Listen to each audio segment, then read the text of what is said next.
少し昔のある話、君と僕が出会ったあの日、キラキラ光るそのページを君とめくる物語。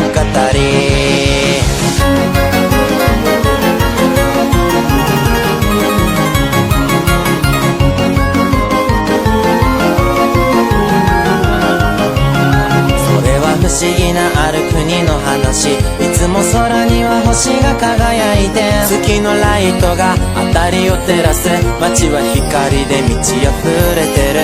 私は君の魔法が見たいな、君は僕の目を見てつぶやいた。不思議なことに僕一人だけ操作魔法が使えない。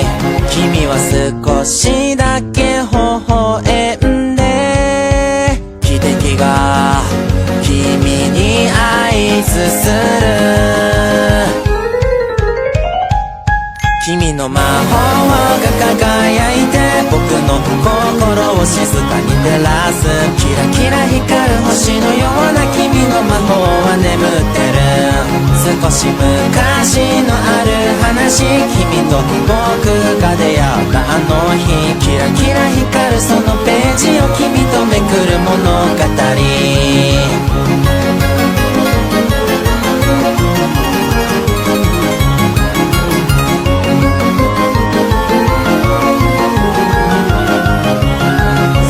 綺麗で鮮やかな話、泣きたくなるほどに暖かくて、夢を見ていた一瞬だけど、そこは希望で満ち溢れてた。僕はもう一人でも大丈夫、少しだけど大人になれたんだ。魔法なんてさ、こんな僕には必要ないみたいだから。君は素敵な思いだねと僕の頬にそっとキスをした。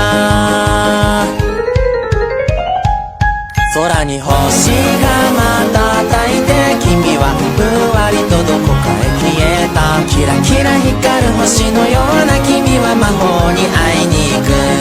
少し昔のある話、君と僕が出会ったあの日、キラキラ光るそのページを君とめくる物語。僕の昔の物語。